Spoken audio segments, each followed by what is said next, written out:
Vaïtse Yaakov, Yaakov il s'est sauvé.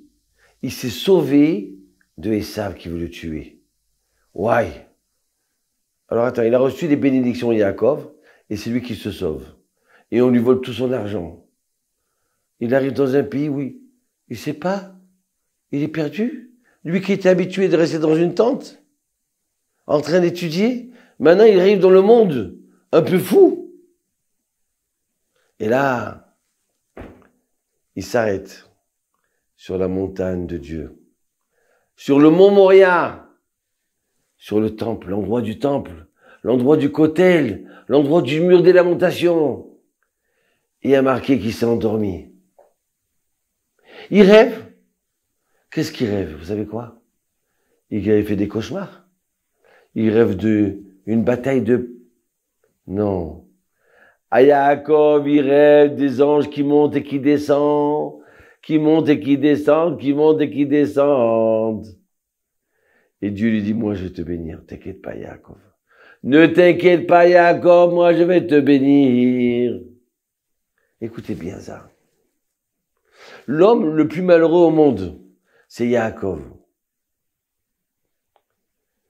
Et dans son malheur, il rêve. Il rêve de Dieu. Il rêve des anges qui montent et qui descendent. Qu'est-ce qui s'est passé? Comment il a mérité d'un rêve comme ça?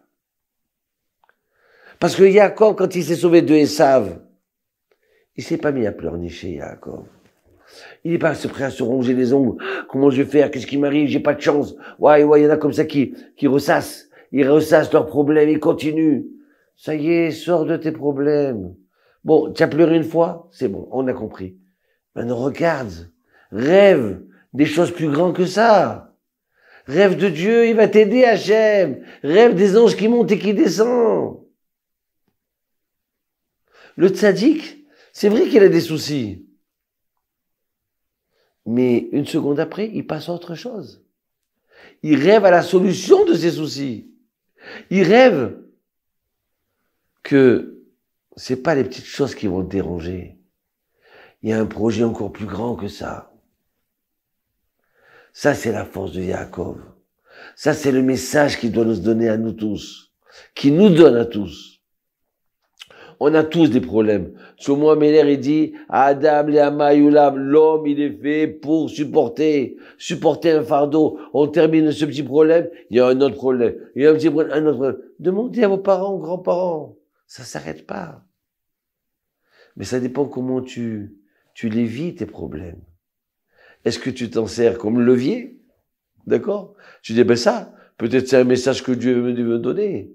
Peut-être que ça va m'aider à devenir encore plus grand.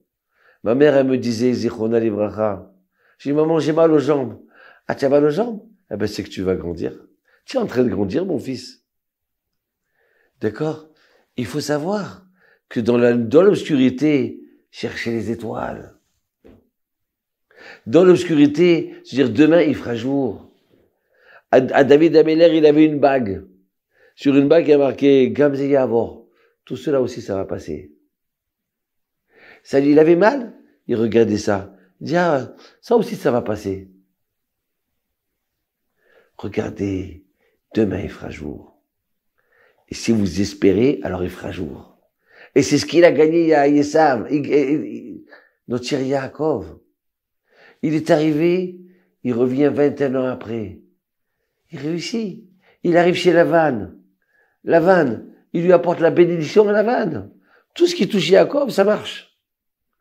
Il revient après avec les 12 tribus d'Israël. Il revient en Eretz Israël avec toutes les 12 tribus d'Israël. Ouais. Regardez la différence entre Esav et Yaakov.